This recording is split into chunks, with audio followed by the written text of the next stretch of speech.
Hi folks, welcome back to American Lit 1, and now we're moving into the Romantic period. And our first great stylist of the American Romantic period is Washington Irving.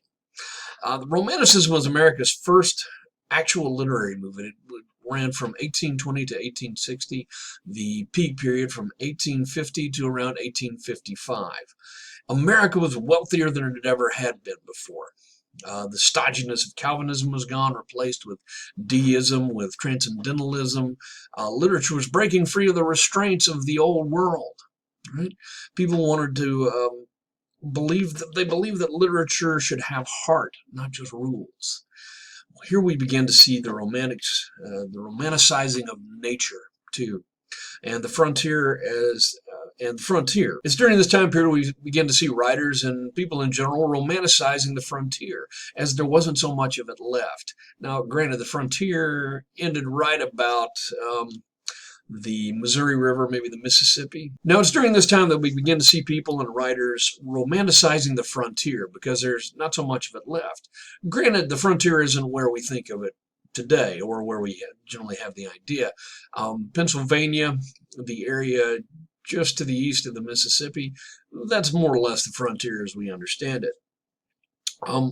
There wasn't so much wilderness to explore anymore, so romantics began the conquest of the mind and the metaphysical to replace these sort of lost frontiers. Enter our first belletrist, Mr. Washington Irving. When I say belletrist, that means someone who writes for the sake of pleasure, writes literature that is meant to be pleasurable. Up to this point, literature had been didactic, that is, for instruction, for teaching, or technical, for the instructions, basically.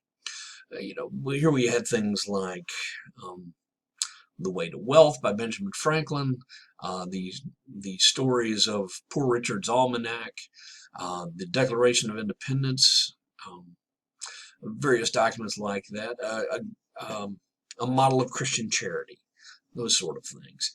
And these were all fine and good, but they weren't written for just sheer enjoyment.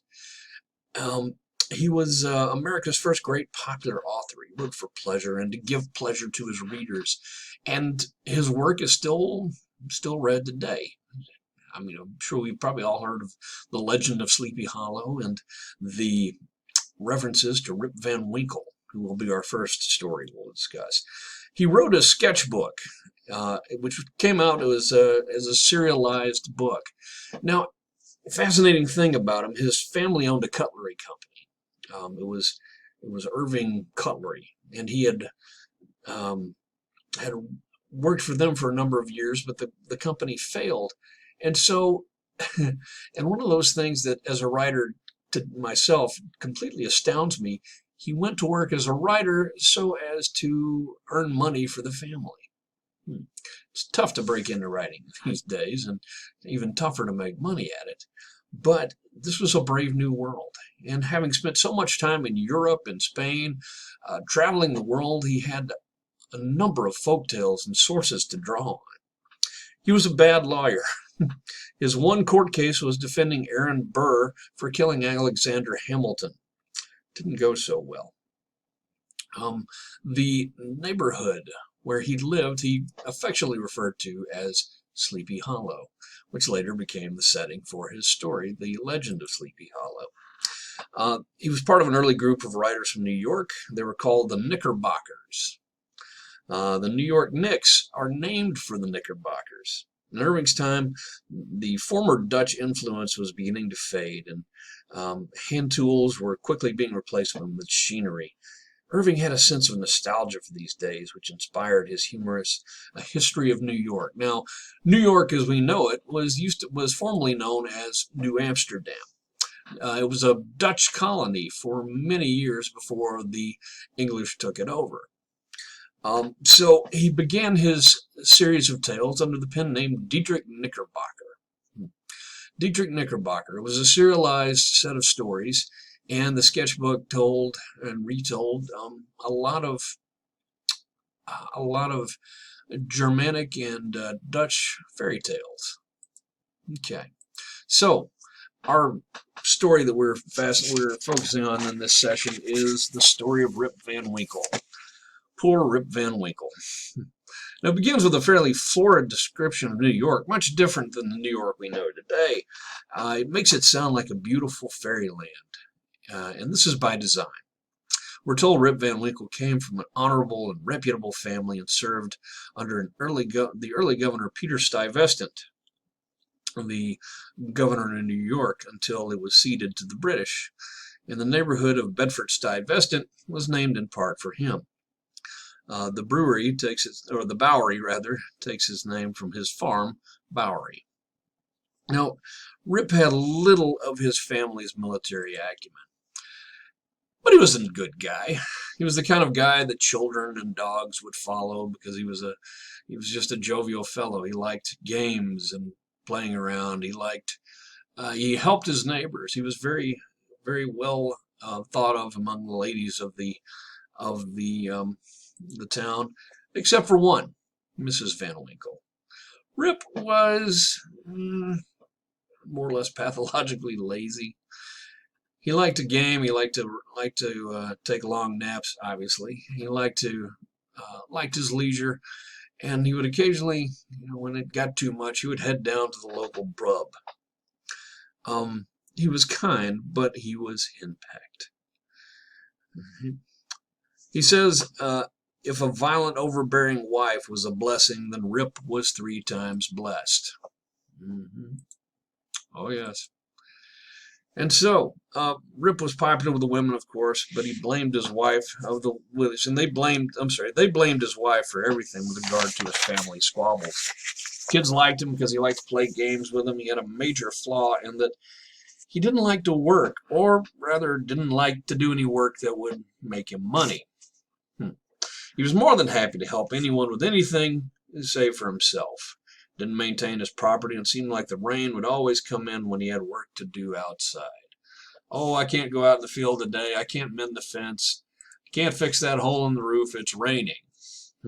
His wife was constantly on him about his laziness, and he didn't respond, which only made her madder. You ever been with somebody who just wouldn't give you a fight? Infuriating, isn't it? Yes. So when she laid into him, he'd go outside for a while with his dog, Wolf, whom his wife considered his co-conspirator. Here we see a picture of Wolf and Rip. Although a brave dog, he was afraid of Miss Van Winkle. So, when he had been a little bit too henpecked, and he did what men have done throughout time, he went to the local bar. He would hang out at the pub. He went there with the local bar where the scholars and sages met. On the wall was a portrait of King George, and this is significant detail. This will factor in a little bit later on. Because remember, this was still a British colony at the time of Rip Van Winkle's youth and height. And the regulars sound like any group of men who'd gather together. You have think of it and this may be even a dated reference now, but if you've ever seen the show Cheers, it's kind of that setting. Rip's wife comes to the bar to yell at him and his friends for encouraging him to be lazy.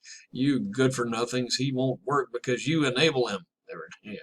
Today we would call them enablers. When he was no longer safe in the bar, though, he would take long, rambling walks in the woods with his dog in the Catskill Mountains. And so he went hunting for squirrels, another escape that is a time-honored tradition among men that exists even to this day. Okay, so while he was up there, he found himself far out in the back country and thought of going back, but then he thought of his wife and changed his mind. He hears someone calling his name, Rip Van Winkle, and he looks up and sees a little man carrying a keg. Well, this is going to go well, isn't it? Naturally, he helps a man out despite the fact that his dog bristles, and despite having some apprehension of his own about this fellow. So he hoists the keg onto his shoulder and carries it on toward their destination. And he comes to an amphitheater populated by odd little men, the archaic clothing and swords. They're described as looking like gnomes. And there's another unusual thing. They're very quiet, except for the fact that they're bowling. The company of men fix him with a stare, and that frightens him. They order him to to be their bartender, which he does out of fear, proffering mugs of and flagons of ale left and right. Well, they go back to the bowling, and so he gets thirsty for a taste of their booze, and so he helps himself to a flagon, which reminds him of a very fine Dutch gin.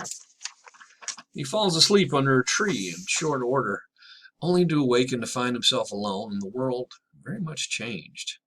So he awakens and he finds that everything has kind of changed. His beard has grown long and white. Wolf has run off nowhere in sight. His rifle is rusted and deteriorated. And so he heads for home, of course, in fear of what his wife will think or do for him being out so long. So, as he sets into town, he starts seeing folks, but no one seems to recognize him.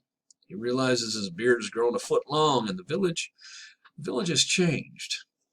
He finds his way home only to find his house is falling apart and his dog, half-starved, no longer recognizes him, barks at him, growls at him. His wife is gone, his house is empty, and he finds himself relieved that his wife is not there. Yeah. So, next, naturally, he goes to the bar. Where else would you go? It's where everybody gathered, where the sages and the wise men and the scholars and all gathered together. But where there used to hang on the wall a portrait of King George, there is now a portrait of George Washington. Someone asks him if he's a Federalist, that's the party of Hamilton, right? Or a Democrat, the party of Jefferson. He creates a stir by saying, "I am a loyal subject of King George, God save him." Now, Rip says he didn't mean any harm when, of course, people get upset about that. He says he'd only come in search of his neighbor. He names a few only to hear that they have died and in the schoolmaster's case, gone off to Congress. He asks if anyone knows Rip Van Winkle, and they point out the door to his son, ragged and leaning against a tree. So it looks like the apple didn't fall very far from the tree. He looks so much like his younger self that Rip begins to think he's not himself and that maybe he's lost his mind. In the midst of his daughter shows up to get a glimpse of the old man whose appearance makes her infant son cry. She says, "Hush, Rip, he won't hurt you." He learns that she's his daughter and that it is believed that he was carried away by Indians. He tells her that who he is and he's welcomed back. He learns that he's been gone for 20 years, not a single night. Yes, so that's some strong brew that they were drinking. His identity is confirmed by the village's oldest resident. And so here we get to the story of Hendrik Hudson, or Henry Hudson, who discovered the Hudson Bay, and who, along with his son and 7 crewmen, were put off their ship by mutineers and never seen or heard from again.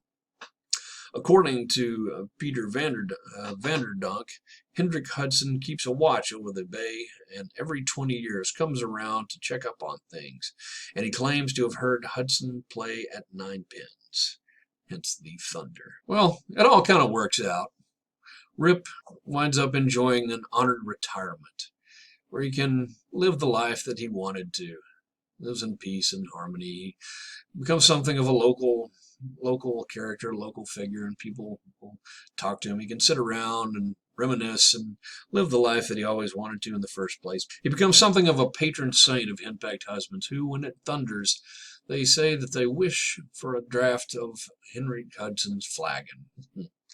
Then he has his narrator speak, and he says, "I've seen it myself," to add a little bit of validity and veracity to the tale. He says, "I've seen it myself, certified by a judge, so I know it's true." Okay, so now I'm going to blow your mind a little bit here. There's a little more to the story than this. This may seem like just a fun fairy tale, and it is. It's a very enjoyable fairy tale. Of course, New York was originally New Amsterdam, and it was a Dutch colony until 1664, until England took over. Now, one thing you need to know about Washington Irving, he was one of the few people, one of the only people, who could write about the British and kind of good-naturedly chide them, and it was inoffensive both to the Americans and to the British. Yeah, that kind of friend who tells you something about yourself and kind of jokingly points out a quirk or a peccadillo that you have, and they can make you kind of laugh about it. Yeah, I guess I do that kind of thing. Now here on page 532 in our text, he says, but there was one species of despotism under which he had long groaned, and that was the petticoat government, talking about Rip Van Winkle's wife. What this is, okay, on the one hand, this is Rip Van Winkle being henpecked. It's also a metaphor for the British rule that the Americans suffered under for such a long time. So even today, they never hear a thunderstorm or a summer afternoon in the Catskill when they say that Hendrik Hudson and his crew are at their game of ninepins, and that a common wish all henpecked husbands in the neighborhood, when life hangs heavy on their hands, that they might have a quieting draught out of Rip Van Winkle's flagon. Okay. So this is a story about the world that has changed, the world of America. All right. On the one level, it's a fairy tale about a henpecked husband who just kind of wanders off and winds up coming to 20 years later to find that the king is gone, and now we have a president, and that the world itself is vastly different than the one he knew. But by and large, he takes it pretty well. It's also a kind of biting satire about the American Revolution and about throwing off the shackles of the king and the British government. So wonderful, kind of delightful little story, one that has become so ingrained in our popular culture that the reference to Rip Van Winkle is one that we all know. Same thing with Sleepy Hollow, and of course the Knicks, the Knickerbockers, and that kind of thing. All right, so hope you enjoyed the story. It's increasingly delightful to me as I read it on subsequent times. So we're finally getting into the literature as literature, as opposed to literature as didactic tools. So hopefully you're enjoying this, and I'll see you in the next video when we talk about the legend of Sleepy Hollow.